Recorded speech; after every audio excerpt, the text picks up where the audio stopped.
दुनिया भर में आज 200 करोड़ से ज्यादा लोग व्हाट्सएप का इस्तेमाल करते हैं। हर कोई इसे मैसेजेस के लिए, फोटोज भेजने के लिए और यहाँ तक कि कॉल करने के लिए भी इस्तेमाल करता है। लेकिन सवाल ये है कि व्हाट्सएप हमसे कोई चार्ज क्यों नहीं लेता? ना ही व्हाट्सएप पे कोई ऐड आता है फेसबुक या गूगल की तरह, और ना ही व्हाट्सएप हमारा डेटा बेचता है। तो आखिर इतनी बड़ी कंपनी व्हाट्सएप चल कैसे रही है? मेन थिंग इज कि ये पैसा कहाँ से कमाते हैं। इसे समझने के लिए हमें व्हाट्सएप का पूरा ट्रुथ जानना होगा, इसका पूरा बिजनेस और इसके डार्क सीक्रेट्स और इसकी हिस्ट्री भी। कहानी शुरू होती है साल 2009 से, जब याहू का एक एम्प्लॉय ब्रायन एक्टन कंपनी छोड़ देता है, सिर्फ इसलिए क्योंकि याहू एडवर्टाइजमेंट्स बहुत करती थी और उसे ये कॉन्सेप्ट पसंद नहीं था। साल 2009 ऐसा था जब मार्केट में नए नए स्मार्टफोन्स आने लगे थे और उस वक्त एप्लीकेशंस का भी बहुत चलन था। फेसबुक बहुत तेजी से बूम कर रही थी। ब्रायन एक्टन ने फेसबुक में जॉब के लिए अप्लाई किया, लेकिन उसे नौकरी नहीं मिली। ठीक कुछ महीनों बाद ब्रायन अपने दोस्त यैन कॉम से मिलकर अपनी खुद की ऐप बनाते हैं, जिसका नाम था व्हाट्सएप। शुरू में इन्होंने व्हाट्सएप को सिर्फ अपना स्टेटस अपडेट करने के लिए बनाया था, जैसे आपने व्हाट्सएप में देखा होगा एट जिम, एट वर्क या अवेलेबल। लेकिन कुछ वक्त बाद ही इन्होंने व्हाट्सएप में प्राइवेट मैसेजिंग भी स्टार्ट कर दिया, तो ये ऐप पॉपुलर होने लगा, क्योंकि उस वक्त मैसेजिंग सिर्फ एसएमएस से हुआ करती थी और उस वक्त एसएमएस का चार्ज काफी हाई था। वहीं व्हाट्सएप से पूरी दुनिया में किसी को भी मैसेजेस कर सकते थे, वो भी बिल्कुल फ्री। व्हाट्सएप की यही खासियत उनकी सबसे बड़ी परेशानी थी कि ये फ्री था। ऐसा कहा जाता है कि if you are not paying for the product then you are the product. दरअसल कोई भी फ्री प्रोडक्ट ये एप्स 3 तरीके से कमाते हैं: advertisement, in app purchase and selling your data. Brian और यैन इनमें से पहले तरीके एडवर्टीजमेंट के सख्त खिलाफ थे। यही वजह थी कि उन्होंने याहू भी छोड़ा था। उन्हें नहीं पसंद था कि किसी भी ऐप पे लोगों को अननेसेसरी एड्स दिखाई जाएं। दूसरा तरीका इन ऐप परचेज भी उनके मोटो के खिलाफ था।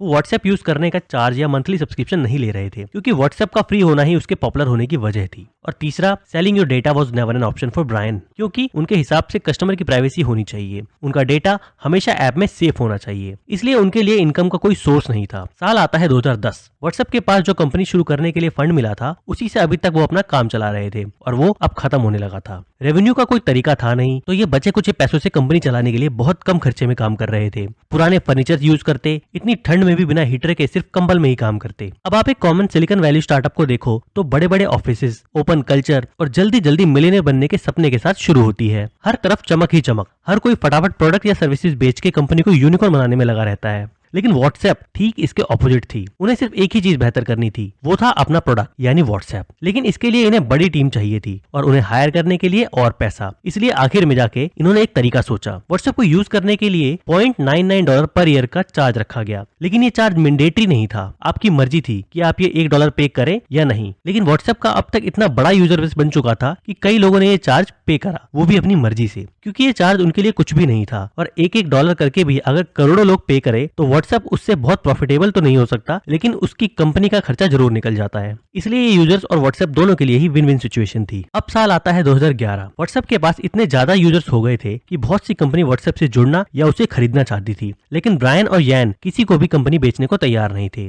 उनके पास कई इन्वेस्टर्स आने लगे और कंपनी में पैसा लगाने लगे और इसी से व्हाट्सएप कंपनी चलती। देखा जाए तो अगर आपके पास मिलियंस ऑफ कस्टमर्स हैं, बेशक आप उससे प्रॉफिट नहीं कमा रहे हो, लेकिन इन्वेस्टर्स को पता होता है कि अगर इतने ज्यादा कस्टमर्स हैं तो कभी न कभी कंपनी इससे प्रॉफिट कमाना चालू जरूर करेगी और उस वक्त वो प्रॉफिटेबल होंगे। ब्रायन और यैन ना कंपनी बेचना चाहते थे और ना ही लोगों से पैसे ले रहे थे, अनलेस उन्हें इतना बड़ा ऑफर मिल जाए जिसे वो खुद भी मना ना कर पाए। जी हाँ, 2014 में फेसबुक ने व्हाट्सएप को $19 बिलियन में खरीद लिया। जिस कंपनी का टोटल रेवेन्यू $1.3 मिलियन था, उसे $19 बिलियन में कोई क्यों खरीदेगा? हर जगह जर्नल्स पब्लिश होने लगे, न्यूज आने लगी, इकोनॉमिस्ट बोलने लगे कि फेसबुक का व्हाट्सएप को खरीदने का प्लान सिर्फ पैसे कमाना है। वो दिन दूर नहीं कि व्हाट्सएप पर भी ऐड आएंगे या उसे यूज करने का चार्ज देना पड़ेगा। फेसबुक, जो कि ऐसी कंपनी है जिसका पूरा बिजनेस ही एडवर्टाइजमेंट और डेटा सेल करने से चलता है, वो ऐसी कंपनी क्यों खरीदेगी जो ठीक उसके ऑपोजिट है? और तो और ये लॉस में भी चल रही है। साल 2016 में व्हाट्सएप का जो $1 चार्ज था, फेसबुक ने उसे भी हटा दिया। कई लोगों को लगा शायद फेसबुक सच में इतनी इविल नहीं है और उसने व्हाट्सएप को सिर्फ लोगों की भलाई के लिए खरीदा है, खुद लॉस सहकर भी लोगों को फ्री मैसेजिंग ऐप यूज कराने के लिए। लेकिन सच ये था कि फेसबुक व्हाट्सएप के थ्रू हमारा डेटा यूज कर रहा था। कहा जाता है कि फेसबुक दुनिया की सबसे बड़ी सर्वेलेंस एजेंसी है। उनकी नजर सब पे है, कौन क्या कर रहा है, किसे क्या पसंद है, उन्हें सब पता होता है। कई ब्लॉग्स में तो ये भी आया कि व्हाट्सएप ही वो मिसिंग लिंक है जो फेसबुक के पास नहीं था और अब उसे वो भी मिल गया। व्हाट्सएप के थ्रू उसे लोगों के कॉन्टैक्ट लिस्ट, पर्सनल इन्फॉर्मेशन, हर चीज आसानी से मिल जाती। फेसबुक हमारे लाइक्स, डिसलाइक्स, हमारे शौक, हमारे ड्रीम्स, हमारे लोकेशंस,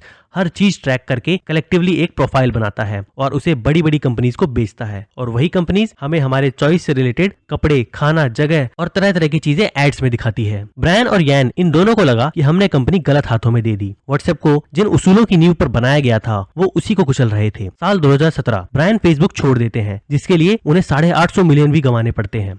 और वो शांत नहीं बैठते। इसी के साथ वो शुरू करते हैं फेसबुक का सच दिखाने की मुहिम। वो ट्विटर पे डिलीट फेसबुक का ट्रेंड भी चलाते हैं। Breaking news coming in. WhatsApp co-founder Brian Acton has said it is time to delete Facebook.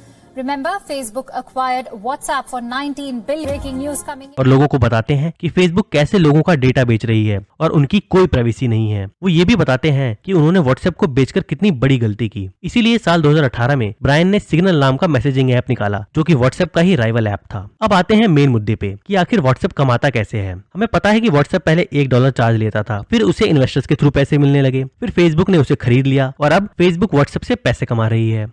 Facebook की माने तो व्हाट्सएप में वो व्हाट्सएप बिजनेस से पैसे कमाते हैं। जब कोई कंपनी किसी कस्टमर्स को टाइम पे रिप्लाई नहीं देती तो व्हाट्सएप उस कंपनी से चार्ज लेता है। लेकिन देखा जाए तो आप में से कितने लोगों ने व्हाट्सएप बिजनेस का यूज किया है या किसी कंपनी से व्हाट्सएप से बात की हो। असल में ये व्हाट्सएप बिजनेस बहुत छोटा पार्ट है इनकी कमाई का, या ये कहें कि ये बस एक दिखावा है। असल में ये वो तीनों चीजें कर रहे हैं जिनकी हमने शुरुआत में बात की थी। हालांकि व्हाट्सएप के स्पोक्स पर्सन ने तो अब ये कह दिया है कि वो जल्द ही व्हाट्सएप के स्टोरी सेक्शन में एड्स भी डालने वाले हैं। इन सब के बावजूद भी फेसबुक के लिए व्हाट्सएप की सबसे बड़ी कमाई उसका डेटा है। हमारा सारा डेटा फेसबुक थर्ड पार्टी को बेचती है। यहाँ तक कि 2022 में व्हाट्सएप ने लोगों को खुलकर कह दिया कि हम आपका डेटा शेयर करेंगे। इसका नोटिफिकेशन सबके व्हाट्सएप पे आया और वहाँ एक्सेप्ट करने के अलावा और कोई ऑप्शन नहीं था। यही पहले व्हाट्सएप जो चोरी से कर रही थी अब वो खुलकर कर रही है। आज के लिए ये लाइन एकदम फिट बैठती है, प्राइवेसी इज एन इल्यूजन। तो ये थी वीडियो व्हाट्सएप की, उसकी हिस्ट्री, उसका ट्रुथ और उसकी कमाई की। आई होप कि आप सबको ये वीडियो पसंद आई होगी। So please do like this video and subscribe our channel. Thank you.